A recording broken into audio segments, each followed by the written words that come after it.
जय हिंद विद्यार्थी मित्रों। लास्ट लेक्चर ની અંદર છે આપણે ડિસ્કશન કર્યું કાસ્થિ અને અસ્થિ મત્સ્ય અને અસ્થિ મત્સ્ય એ બંનેનો તફાવત જોયો, એ બંને વચ્ચે ભેદ જોયો અને એ ઉપરાંત છે આપણે શું જોયું ઉભયજીવી રિવિઝન કરી આપણો લેક્ચર છે આપણે આગળ વધારીએ તો કે કાસ્થિ અસ્થિ અને ઉભયજીવી સજીવો જે છે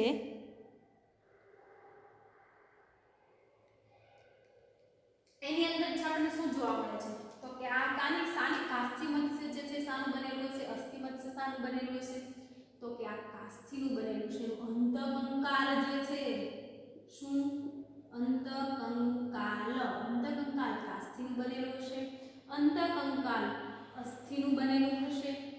એની અંદર આપણે જોયું તો કે બંને છે દરિયાઈ જ છે અને કાસ્થિ શા માટે કહેવાય છે તો કે કાસ્થિ મત્સ્ય છે એની અંદર હાડકા જોવા મળતા નથી, જ્યારે અસ્થિ મત્સ્ય છે એની અંદર હાડકાનું બનેલું એનું અંતકંકાલ છે હાડકાનું બનેલું છે, આનું અંતકંકાલ છે એ કાસ્થિનું બનેલું છે। ત્યારબાદ એના મુખ્ય તફાવતો આપણે રિવિઝન કરીએ। 5 થી 7 જોડ ઝાલર આવેલું હોય છે, 5 થી 7 જોડ શું આવેલું હોય છે ઝાલર આવેલું હોય છે, જ્યારે અહીંયા 4 જોડ ઝાલર જોવા મળે છે। કેટલા જોડ ઝાલરની રચના જોવા મળે છે તો કે ફક્ત 4 જોડ ઝાલર છે એ જોવા મળે છે। એ ઉપરાંત આપણે ડિસ્કસ કરીએ કે 5 થી 7 જોડ ઝાલર છે, 4 જોડ ઝાલર છે આમાં પ્લેકોઇડ ભીંગડા જોવા મળે છે, આમાં છે એ સાયક્લોઇડ કે ટીનોઇડ ભીંગડા જોવા મળે છે, સાયક્લોઇડ કે ટીનોઇડ નામના ભીંગડા છે એ જોવા મળે છે। આમાં ઝાલર ઢાંકણ જે છે ઝાલર ઢાંકણથી આવૃત હોતી નથી, ઝાલર છે એ ઝાલર ઢાંકણથી આવૃત હોય છે। અસ્થિ મત્સ્યની અંદર છે ઝાલરની ફરતે ઝાલર ઢાંકણ છે એ આવેલું હોય છે, જ્યારે કાસ્થિ મત્સ્યની આપણે વાત કરીએ તો એની અંદર ઝાલર ઢાંકણ આવેલું હોતું નથી। એ ઉપરાંત આપણે આગળ જોઈએ આનું મુખ છે કેવું હતું અગ્રીય વક્ષ ભાગે અને આનું મુખ કેવું હતું અગ્રીય ભાગે, આનું મુખ છે એ અગ્રીય ભાગે હતું, આનું મુખ છે એ અગ્રીય વક્ષ ભાગે હતું।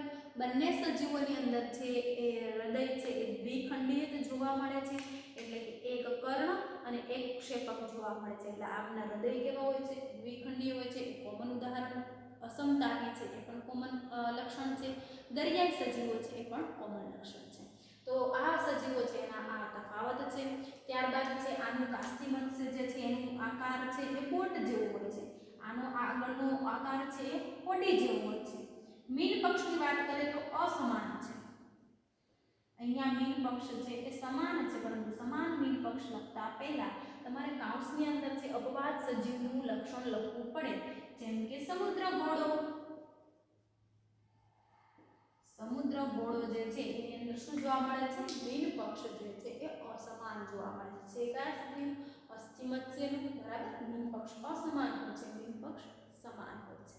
એ ઉપરાંત આપણે ચર્ચા કરીએ વિદ્યાર્થી મિત્રો કાસ્થિ અને અસ્થિની અંદર તો કે કાસ્થિની અંદર બીજ ઉપાંગો આવેલા હોય છે, બીજ અંગો જે છે એ જોવા મળે છે, જ્યારે અહીંયા બીજ અંગો જોવા મળતા નથી।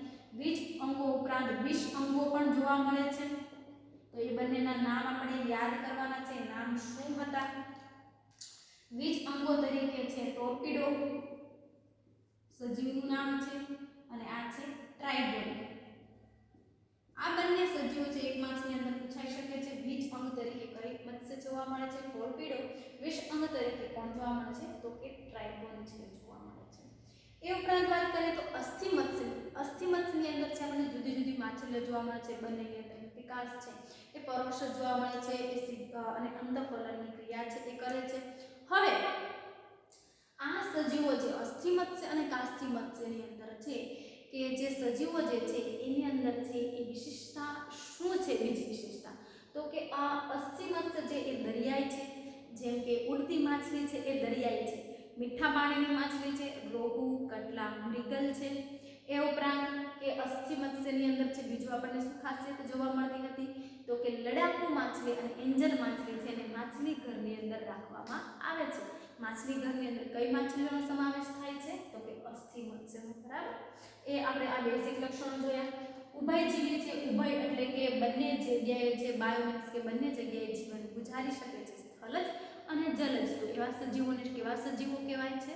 તો કે ઉભયજીવી સજીવો કહેવાય છે, બરાબર. ત્યારબાદ છે એના મુખ્ય લક્ષણો આપણે જોઈએ અત્યારે. તો કે આંખના ભાગે પોપચા જોવા મળે. આંખના ભાગે શું જોવા મળે? પોપચા. આંખના ભાગે છે એ પોપચાની રચના જોવા મળે. બીજું આપણે એનું ત્વચા ભીની હોય, ભીની અને ચીકણી જોવા મળે આપણને. શ્વસન છે એ પણ ત્વચા મારફતે કરે છે. શ્વસન તંત્ર તો છે જ એની અંદર, પણ છતાં પણ એ ત્વચા મારફતે પણ શ્વસન કરી શકે છે, બરાબર. ઉપરાંત કર્ણપટલનો અભાવ છે.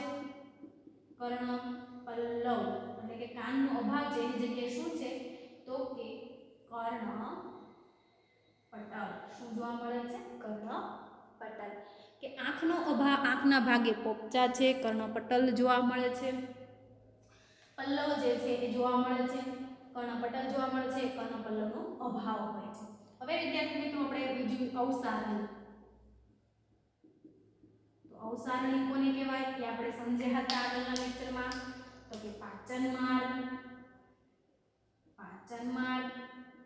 પ્રજનન માર્ગ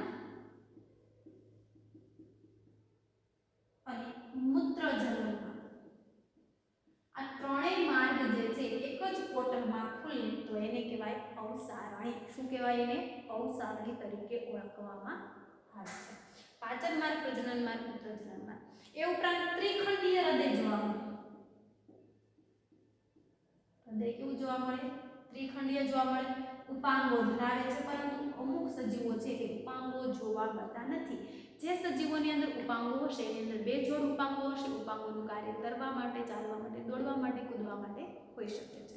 ઇક્થિયોફિસ જે છે એની અંદર છે ઉપાંગો જોવા મળતા નથી. એટલે અપવાદ સજીવોનું જ પૂછાશે, બરાબર. એ ખાસ ધ્યાનમાં આપજો. તો કે આ સજીવ ત્રિખંડીય છે. અસમતાપી પ્રાણીઓ છે, એટલે કે તાપમાન સહન કરી શકતા નથી, કારણ કે હૃદય જ ત્રિખંડીય છે, બેવડું પરિવર્તન જોવા મળતું જ નથી, તો એ સમતાપી પ્રાણીઓ કહેવાય, બરાબર. હવે જે આપણે આગળ છે ચર્ચા કરીએ એના પછીના સમુદાય ઉભયજીવી પછીના.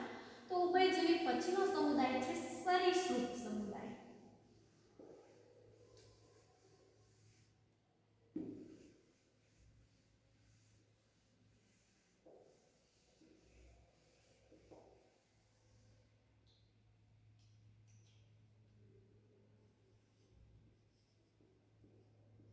સરીસૃપ એટલે એનો અર્થ શું થાય છે? સરીસૃપ જે છે એનો અર્થ થાય છે પેટે સરકીને વિસ્પીર્યા. એટલે એનો અર્થ થાય છે પેટે સરકીને ચાલતા પ્રાણીઓ જે છે, જેને સરીસૃપ વર્ગની અંદર મૂકવામાં આવે છે. ઉપાંગો તો જોવા મળે છે, બરાબર. પેટે સરકીને ચાલે છે એનો મતલબ એમ નથી કે ઉપાંગો જોવા મળતા નથી, બરાબર. અમુક સજીવોમાં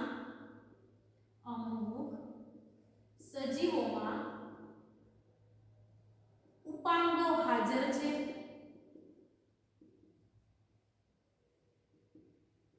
બરાબર. બધા મોટા ભાગે સ્થળ જ જીવન ગુજારે છે.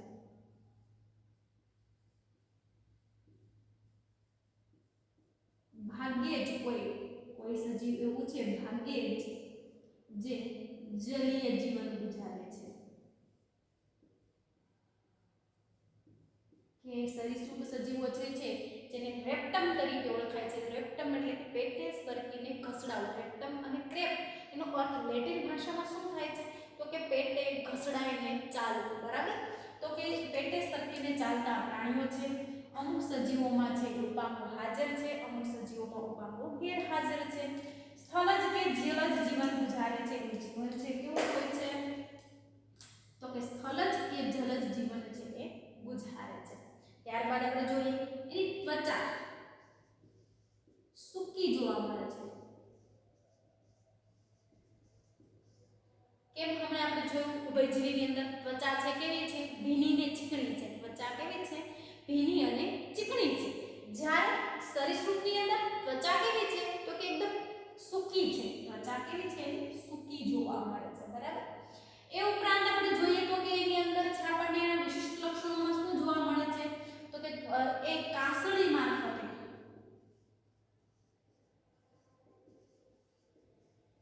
રૂવાટી ત્યાગ કરે છે.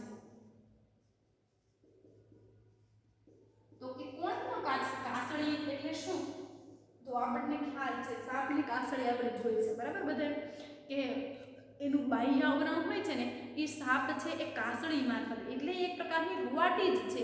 તો એનું બાહ્ય કવચ જે બાહ્ય આવરણ જે છે એ રૂપાંતરણ દ્વારા રૂવાટી છે એ ત્યાગ કરે છે. તો કે ગરોળી અને સાપ જે છે એ બંને એવા સજીવો છે જેની કાસળી છે એ છોડે છે, કાસળીનો એ ત્યાગ કરે છે, રૂવાટીનો એ ત્યાગ કરે છે.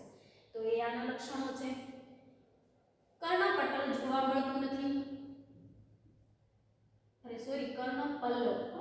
કર્ણપલ્લવ જોવા મળતું નથી એટલે કે જેમ હમણાં આપણે જોયું કર્ણપટલ શું જોવા મળે છે કાનના ભાગે કર્ણપટલ એટલે કે આંખના પાછળના ભાગે છે નાના એક છિદ્રની રચના હોય છે જેના મારફતે છે એ શું સાંભળી શકે છે બરાબર.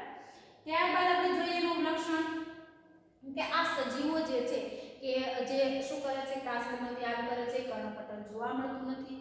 તો આ જે સાપ ને એ બધા સજીવો જે છે એની અંદર હૃદય જે છે એ ત્રિખંડીય જ હોય છે.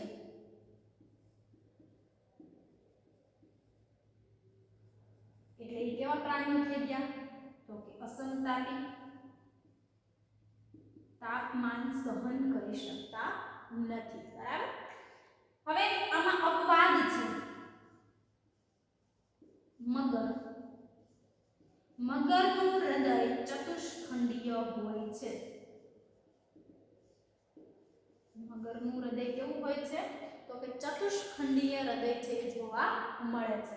હૃદય દ્વિખંડીય છે, ત્રિખંડીય છે. ફરીવાર યાદ કરી લઈએ હૃદય આપણે ક્યાં ક્યાં જોયું હતું તો કે મત્સ્યની અંદર છે આપણને દ્વિખંડીય હૃદય જોવા મળે છે, ઉભયજીવીની અંદર આપણને ત્રિખંડીય હૃદય જોવા મળે છે, સરીસૃપની અંદર પણ આપણને ત્રિખંડીય હૃદય છે જોવા મળે છે.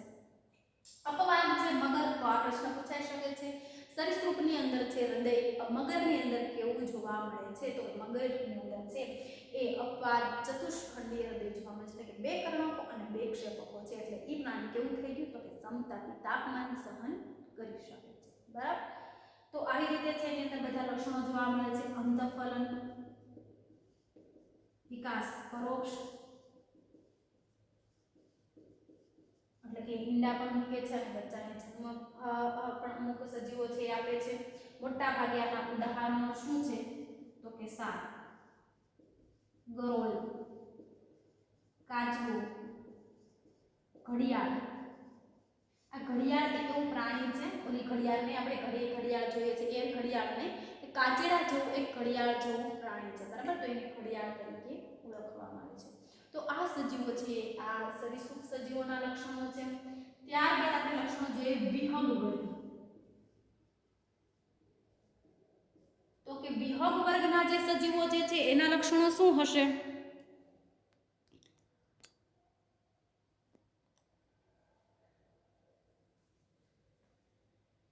કે વિહંગ છે તો એમાં મોટા ભાગે પક્ષીઓનો સમાવેશ થાય છે. બધા જ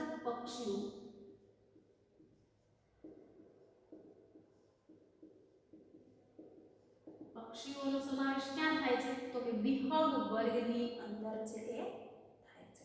વિહંગ વર્ગની અંદર કોણ જોવા મળે છે તો કે બધા પક્ષીઓ એટલે કે પીછા ધરાવનાર સજીવો.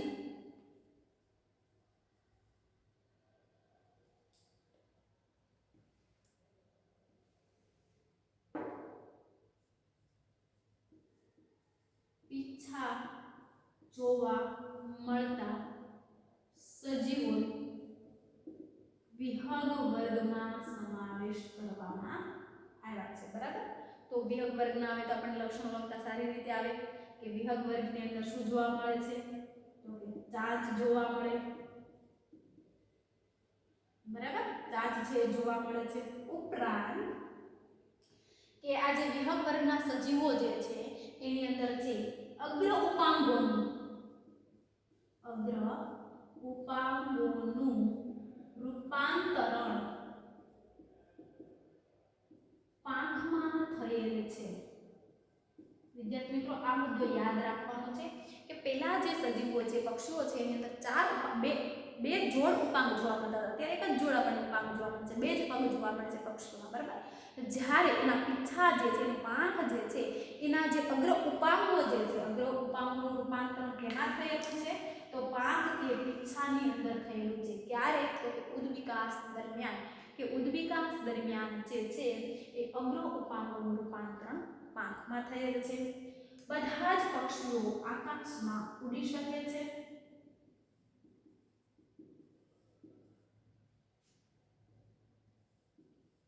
અપવાદ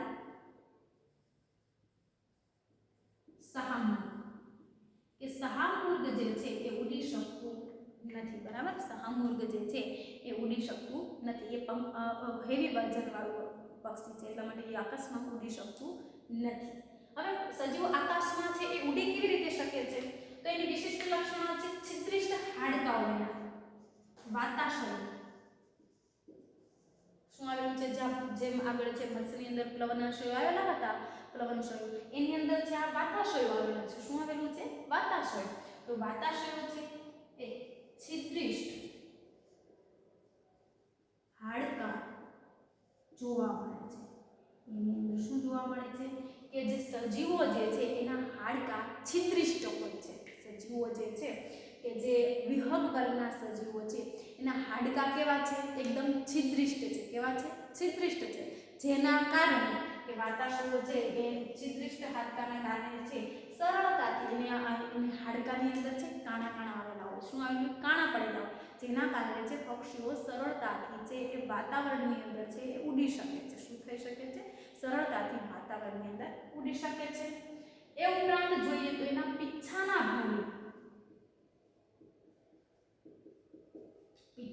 ભાગે તેલ ગ્રંથિ આવેલી છે।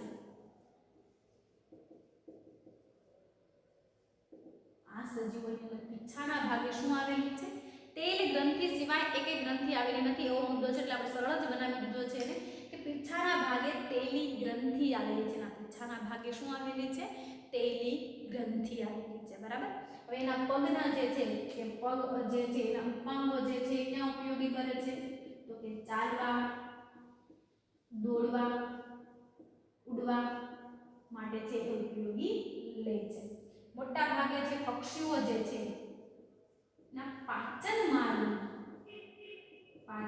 તો એ સંપૂર્ણ જ છે, પાચન માર્ગ કેવો છે સંપૂર્ણ છે, મુક્તિ મળવા સુધીનો જ છે, પરંતુ આ જે પક્ષીઓ જે છે એના અન્ન માર્ગ એટલે કે અન્ન સંગ્રહાશયમાં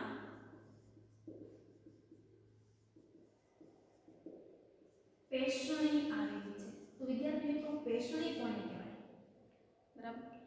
તો કે આ જે અન્ન સંગ્રહાશયમાં સાથે પેશણી આવેલી છે, પેશણી જે છે એ ખોરાકનો ભૂકો કરે છે। પેશણીનું કાર્ય શું છે ખોરાકનો ભૂકો કરવાનું,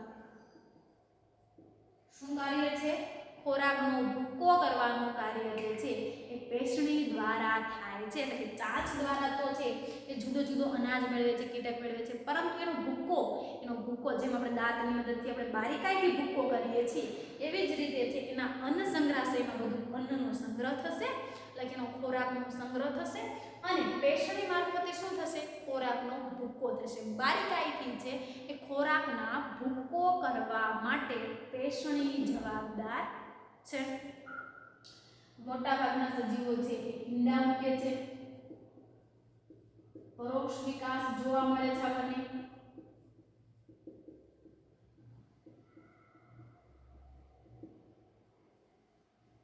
આ સજીવો જે છે એની અંદર જો આપણે જોઈએ કે કોના કેવા ઉદાહરણ આપે કે કાગડો, પોપટ, ચકલી, મોર ના હૃદય જે છે ચતુષ્ખંડીય હોય છે।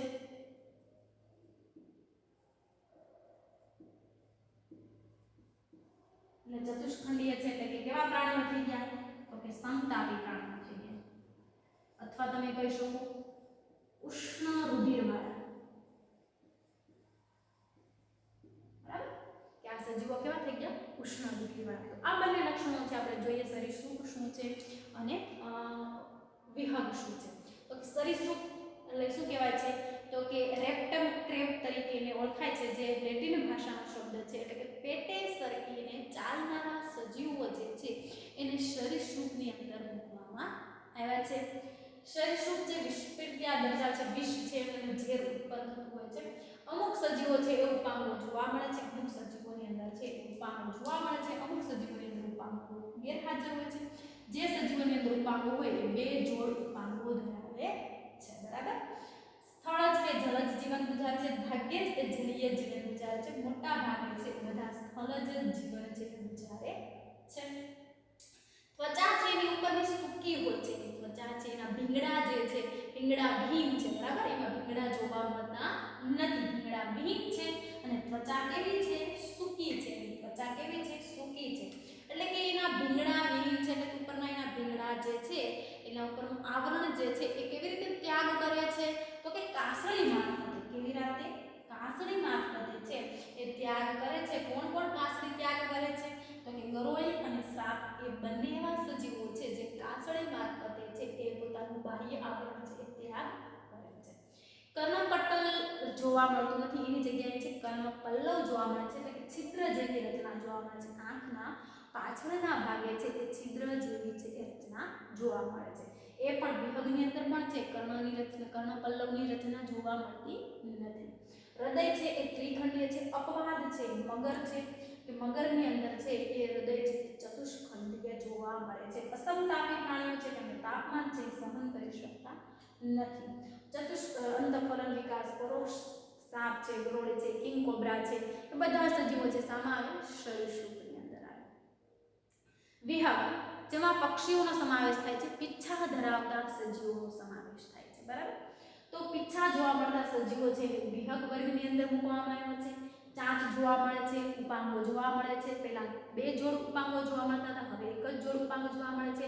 અગ્ર ઉપાંગનું રૂપાંતરણ શામાં થયેલું છે તો કે પાંખમાં થયેલું છે. ઉદ્વિકાસ દરમિયાન છે અગ્ર ઉપાંગોનું રૂપાંતરણ વિહગની અંદર શામાં થયેલું છે તો કે પાંખની અંદર થયેલું છે. આકાશમાં ઉડી શકે છે. શાના કારણે ઉડી શકે છે તો કે એના હાડકાં છે એ છિદ્રિષ્ટ હોય છે. એના હાડકાઓ છે એ કેવા હોય છે તો કે છિદ્રિષ્ટ રચના જોવા મળે છે. વાતાશયો છે છિદ્રિષ્ટ હાડકાં જોવા મળે છે, જેના કારણે સરળતાથી એના શરીરની અંદર જે શું ભરાય છે તો કે હવા ભરાય અને વાતાવરણની અંદર ઉડી શકે છે. મોટા ભાગના છે બધા ઉડી શકે છે, પરંતુ શાહમૃગ જે છે એ ઉડી શકતું નથી. શાહમૃગ જે છે એ ઉડી શકતું નથી. સમતાપી પ્રાણીઓ છે કે ઉષ્ણ રુધિરવાળા છે, હૃદય છે 4 ખંડમાં જ જોવા મળે છે. પીછાના ભાગે તેલી ગ્રંથિ આવેલી હોય છે. આ પણ એક માર્ક્સનો સવાલ થઈ જાય કે પીછાના ભાગે શું આવેલું છે તો કે તેલી ગ્રંથિ આવેલી છે. ઉપાંગો ક્યાં ક્યાં કાર્ય કરે છે? દોડવા માટે, ચાલવા માટે છે, ખોરાક ગ્રહણને પકડી રાખવા માટે, એ બધી ઉપયોગી છે એ થાય છે. પક્ષી પાચન માર્ગ, પક્ષીની અંદર પાચન માર્ગ સંપૂર્ણ છે, પરંતુ એના અન્નસંગ્રહાશય પેશડીની રચના આવેલી છે. તો કે પેશડી કોને કહેવાય તો કે અન્નસંગ્રહાશય વિહગ વર્ગની અંદર આવેલી છે. પેશડી જે છે ખોરાકનો ભૂકો કરવા માટે મદદરૂપ થાય છે અને આ ઈંડા મૂકે છે. પરોક્ષ વિકાસ જે છે બધા જ પક્ષીઓના નામ છે તમે આમાં લખી શકો છો. તો આવી રીતે જે વિદ્યાર્થી મિત્રો છે આ બધા લક્ષણો છે એ વિહગ વર્ગની અંદર સમાવેશ થાય છે. અને ત્યાર પછી આપણા ચેપ્ટરનો સૌથી છેલ્લો પોઈન્ટ જે છે એ સસ્તન. તો કે સસ્તન સજીવો જે છે એની અંદર તો લક્ષણો હવે આપણા જ લખવાના છે, એટલે એ તો બધાને ખ્યાલ આવશે જ કે આપણે કેવા દેખાઈએ છીએ, આપણા લક્ષણો શું છે. તમારા જૂની લક્ષણો નથી લખવાના. બરાબર. અહીંયા જે ટેક્સ્ટ બુકની અંદર જે આપ્યા છે ને એ લક્ષણો આપણે સમજીશું, એ લક્ષણોનો અભ્યાસ કરીશું. તો કે કીધું છે વિશે સસ્તન સમુદાયના આપણે જેમ આવીએ કે આપણા લક્ષણો લખી દઈએ, એને લગતા બધા સજીવોને આપણે એને આવરવાના છે.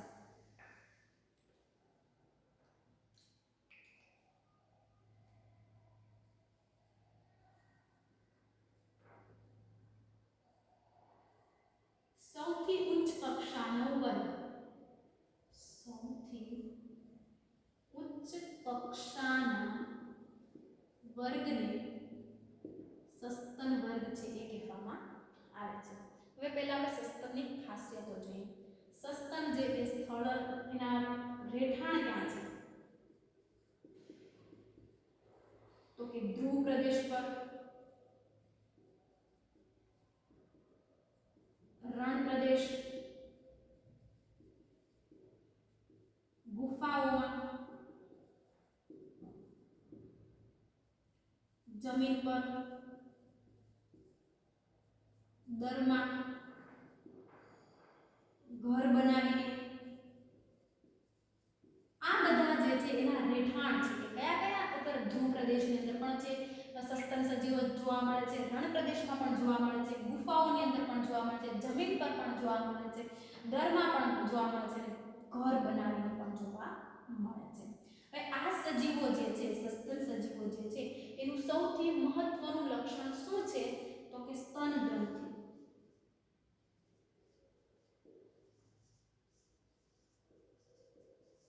કે માદા સજીવ જે છે કે આમાં જે છે એ લિંગી પ્રજનનની ક્રિયા થાય છે.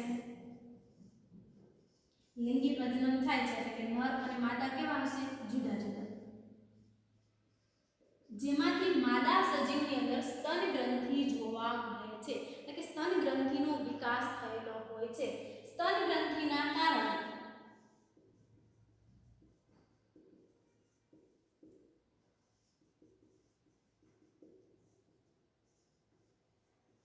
એના બચ્ચાને દૂધ દ્વારા દૂધનું પોષણ મળે છે.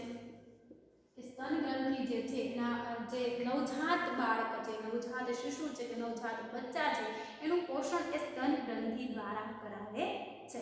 તો સ્તન ગ્રંથિ છે એ માદામાં વિકસિત હોય છે, નરમાં છે એ વિકસિત જોવા મળતી નથી. એ આનું લક્ષણ છે. બાહ્ય સપાટી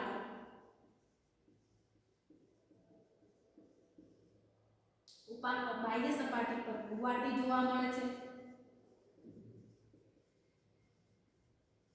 બાહ્ય સપાટી પર શું જોવા મળે છે રૂવાટી જોવા મળે છે. શ્વસન જે છે ફેફસા દ્વારા શ્વસન છે શાના દ્વારા કરે છે ફેફસા દ્વારા.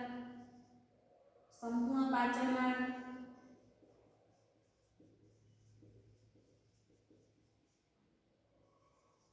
સમતાપી પ્રાણીઓ એટલે કે તાપમાન સહન કરી શકે છે અથવા તો કે ઉષ્ણ રુધિરવાળા પ્રાણીઓ.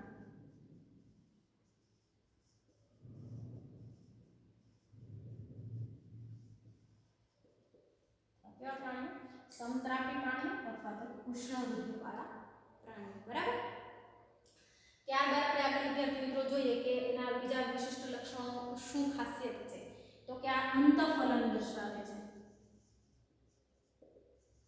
એટલે કે માદાના શરીરની અંદર છે બચ્ચાનો વિકાસ થતો હોય છે, શિશુનો છે વિકાસ છે થતો હોય છે. પરંતુ અપવાદ કોણ છે? બધા જ વર્ગની અંદર અપવાદ આવ્યું છે. તો અહીંયા યાદ રાખજો બતક ચાંચ જે અંડપ્રસવી છે. બતક જાંચ છે જે અંડપ્રસવી અંડપ્રસવની ક્રિયા કરે છે. જે શું છે બતક ચાંચ છે જે અંડપ્રસવની ક્રિયા કરે છે અને એને સમુદાય કયા વર્ગની અંદર મૂકવામાં સસ્તન. શા માટે? કારણ કે સ્તન ગ્રંથિ જોવા મળે છે. અંડપ્રસવી છે બાકી મોટા ભાગના બધા છે અંતઃફલનની ક્રિયા જોવા મળે છે અને સીધો વિકાસ જોવા મળે છે.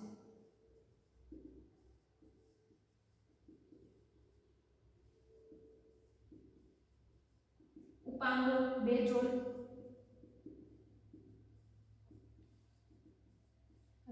પાંગો એટલે કે આપણા બે હાથ અને બે પગ. એવી રીતે સસ્તનની અંદર બધા સજીવો છે એની અંદર છે ઉપાંગો જોવા મળે છે.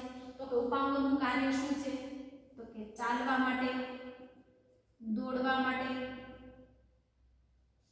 કોઈ પણ કામ કરવા માટે એટલે કે આપણે વસ્તુઓ જે છે ઉચકવા માટે, ખોરાક ગ્રહણ કરવા માટે,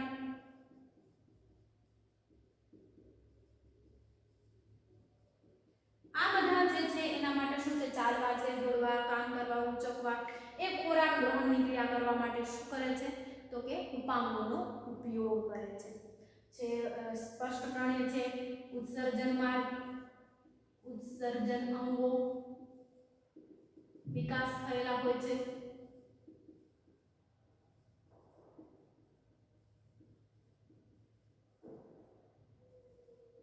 ઉદાહરણ તરીકે આપણે મનુષ્ય, ત્યારબાદ છે બિલાડી, કૂતરો, બતક ચાંચ, પેંગ્વિન, આ બધા સજીવ, આ પેંગ્વિન છે અપ્રત્યક્ષ પ્રાણી છે, બરાબર. તો આ બધા સજીવો જે છે એનો સમાવેશ છે ક્યાં થાય છે? સસ્તન સમુદાયની અંદર. તો કે સસ્તન સમુદાયની અંદર છે પછી આપણે કહીએ હૃદય છે ચતુષ્ખંડીય, લખો બાકી છે એનું હૃદય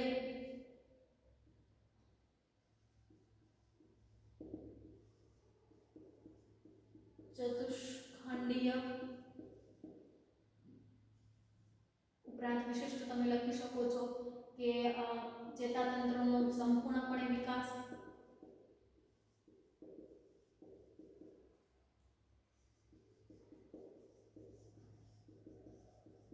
બરાબર, કે ચેતાતંત્ર સંપૂર્ણપણે વિકાસ થયેલો છે. હવે જોઈએ આપણે વિદ્યાર્થીઓ સસ્તન સમુદાય, કે સસ્તન સમુદાયના સભ્યો જે છે સૌથી ઉચ્ચ કક્ષાના સજીવો વર્ગની અંદર છે મૂકવામાં આવ્યા છે, બરાબર. સૌથી ઉચ્ચ વર્ગની અંદર સમાવેશ થયેલો છે, ઉચ્ચ કક્ષાના વર્ગની અંદર. એનું રહેઠાણ ક્યાં ક્યાં છે? ધ્રુવ પ્રદેશ એટલે કે ઠંડા પ્રદેશમાં જોવા મળે છે, રણ પ્રદેશ એટલે કે ગરમ પ્રદેશની અંદર પણ જોવા મળે છે, ગુફાઓમાં પણ આપણને જોવા મળે છે, જમીન પર પણ વસવાટ કરે છે, દર બનાવીને પણ રહે છે અને ઘર બનાવીને પણ રહે છે. આ સજીવોની મુખ્ય ખાસિયત છે સ્તન ગ્રંથિ. આ સજીવોની મુખ્ય ખાસિયત શું છે? તો કે સ્તન ગ્રંથિ જોવા મળે છે, જે માદાની અંદર વિકસિત હોય છે. અને સ્તન ગ્રંથિનું કાર્ય શું છે? તો કે એના નવજાત શિશુને પોષણ પૂરું પાડવા માટે છે એ વિકાસ પામે હોય છે. બાહ્ય સપાટી પર વાટી જોવા મળે છે, શ્વસન છે ફેફસા દ્વારા કરે છે, સંપૂર્ણ પાચન માર્ગ છે એની અંદર જોવા મળે છે, એટલે મુખથી મળદ્વાર સુધી સંપૂર્ણ હોય છે. સમતાપી પ્રાણીઓ છે એટલે તાપમાન સહન કરી શકે છે, એટલે ઉષ્ણ રુધિરવાળા છે, એટલે કે એનું હૃદય જે છે એ ચતુષ્ખંડીય હોય છે, જેમાં બેવડું પરિવહન છે એ થાય છે. અંતઃફલનની ક્રિયા કરે છે, એટલે કે માદાના પેટ ઉદરની અંદર જ છે એ બાળકનો છે વિકાસ થાય છે. પરંતુ અપવાદ કોણ છે? તો કે બતક ચાંચ.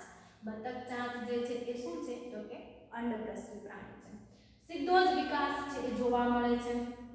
ઉપાંગો જે છે ચાલવા, દોડવા, કામ કરવા, ઉચકવા, ખોરાક ગ્રહણની ક્રિયા કરવા માટે ઉપયોગી થાય છે.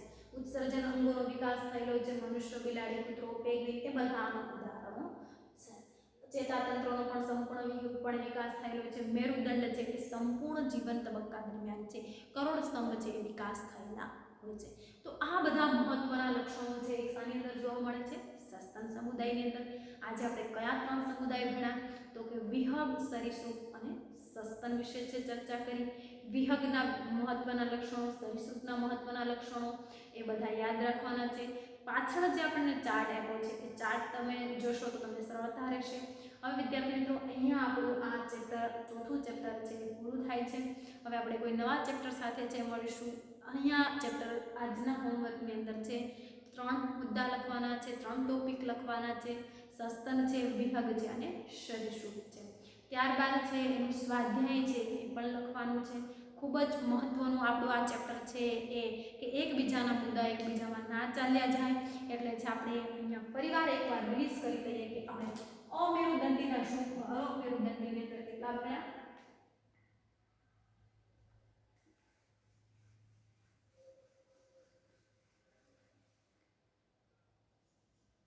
અમેરુદંડી. તો અમેરુદંડીની અંદર છે પહેલો સમુદાય આપણે કયો ભણ્યા? સછિદ્ર.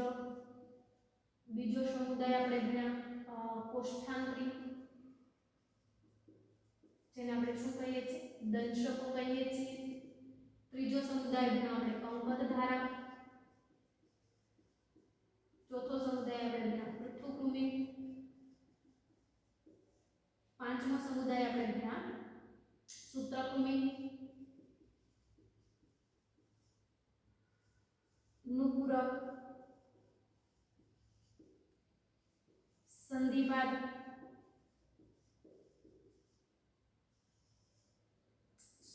મૃદુકાય,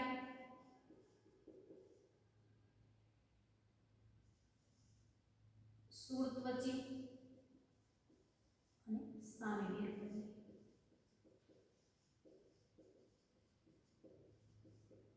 ત્યારબાદ હવે મેરુદંડીની અંદર મેરુદંડીને વિભાજિત કરવામાં આવ્યો તો આપણે આગળ જોઈ લઈએ કે મેરુદંડીના વિભાગ કરવામાં આવે છે જડબાવિહીન અને જડબાધારી. તો આની અંદર છે જડબાવિહીનની અંદર આપણે શું ભણ્યા? ચુષ્મુખા. જડબાધારીને ફરીવાર વર્ગીકૃત કરવામાં આવે છે ઉપાંગોના આધારે. ઉપાંગો જોવા મળે અને મીન પક્ષ જોવા મળે. તો મીન પક્ષની આધારે છે એક કાસ્થિ, મત્સ્ય અને અસ્થિ મત્સ્યની અંદર વિભાજિત થાય છે. ઉપાંગોમાં સરીસૃપ, ઉભયજીવી, વિહંગ અને સસ્તન. તો આપણે 10 જેટલા જે છે એ અમેરુદંડીનો અભ્યાસ કર્યો. હવે મેરુદંડીની અંદર જુદા જુદા વર્ગ કેટલા ગણ્યા? ચુષ્મુખા વર્ગ ગણ્યા, કાસ્થિ અસ્થિ વર્ગ ગણ્યા 3 4 5 6 7 એટલે 10 સમુદાય અને 7 વર્ગનો આપણે અભ્યાસ કર્યો. બરાબર? કે મેરુદંડીને છે એ કયા વર્ગની અંદર? જડબાવિહીન, જડબાધારી, ચુષ્મુખા, કાસ્થિ મત્સ્ય, અસ્થિ મત્સ્ય, સરીસૃપ, ઉભયજીવી, વિહંગ અને સસ્તન. તો આપણે સછિદ્રથી લઈને સસ્તન સમુદાયના બધા સસ્તન વર્ગ સુધીના બધા જ સજીવોને છે આપણે અહીંયા ઓળખ્યા. બધા સજીવોની જૈવ વિવિધતા જોઈ, બધા સજીવોના વિશિષ્ટ લક્ષણો જોયા. તો ખાસ વિદ્યાર્થી મિત્રો છે બધા જ મુદ્દા ખૂબ જ મહત્વના છે. એકબીજાના સમુદાયની અંદર એકબીજા ચાલ્યા ના જાય એ ધ્યાન રાખવાનું છે. કયા એના નામ પરથી જ બધાના વિશિષ્ટ લક્ષણો યાદ કરાવ્યું. સછિદ્ર તો એને શું જોવા મળતું હતું? તે છિદ્ર આગામીની રચના જોવા મળતી, એટલા માટે સછિદ્ર કીધું છે. કોષ્ઠાંત્રી તો કે ઉપર દંશકો જોવા મળે છે, સૂત્રાંગો જોવા મળે છે, એટલા માટે કોષ્ઠાંત્રી કહેવાય છે. કંકતધારા તો કે જૈવ પ્રદીપ્તા એનો મહત્વનો ગુણધર્મ છે. પૃથુકૃમિ તો કે નર અને માદાની લંબાઈ છે એ જુદી જુદી હોય છે. ગોળકૃમિ પણ કહેવાય છે. સૂત્રકૃમિ જેને ગોળકૃમિ પણ કહેવાય છે. પૃથુકૃમિ જેને ચપટાકૃમિ કહેવાય છે. બરાબર?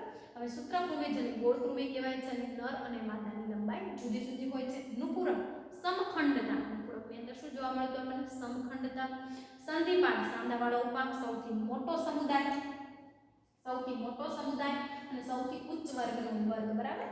બીજા નંબરનો સમુદાય મૃદુકાય, શિથિલ, કોમળ, નાજુક શરીર ધરાવે, બાહ્ય કંકાલ છે એ કેલ્શિયમ કાર્બોનેટનું બનેલું હોય.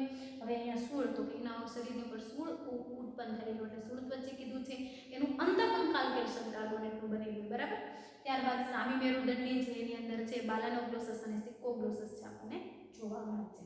ચુષ્મુખા જેમાં લેમ્પ્રી અને હેગફિશના ઉદાહરણ છે. ચુષક પ્રકારનું મુખ છે, જડબાવિહીન છે એટલા માટે ચુષ્મુખા કીધું છે. કાસ્થિ નસ્તો એનું શરીર કાસ્થિનું બનેલું હોય, આપણું શરીર અસ્થિ અંતઃકંકાલ અસ્થિનું બનેલું. સરીસૃપ જે પેટે સરકીને ચાલે છે. ઉભયજીવી જે જમીન અને પાણીમાં બંનેમાં જીવન ગુજારી શકે છે. વિહંગ જે પિચ્છાધારી પ્રાણીઓ છે એને વિહંગ વર્ગની અંદર મૂક્યા છે. સસ્તન જે આની અંદર છે સ્તન ગ્રંથિનો વિકાસ થયો છે ને સસ્તનની અંદર મૂક્યા છે. તો બધા જ વિદ્યાર્થી મિત્રો મહત્વના મુદ્દાઓ, મહત્વના લક્ષણો, કઈની અંદર કયા સજીવો, કયું અંગતંત્ર વિકાસ થયું છે એ બધું જ લખવાનું છે, બધું જ યાદ રાખવાનું છે. તો અહીંયા જે આપણું આ ચેપ્ટર આપણે પૂરું કરીએ છીએ. હવે જ આપણે નવા ચેપ્ટર સાથે મળીશું. જય હિન્દ.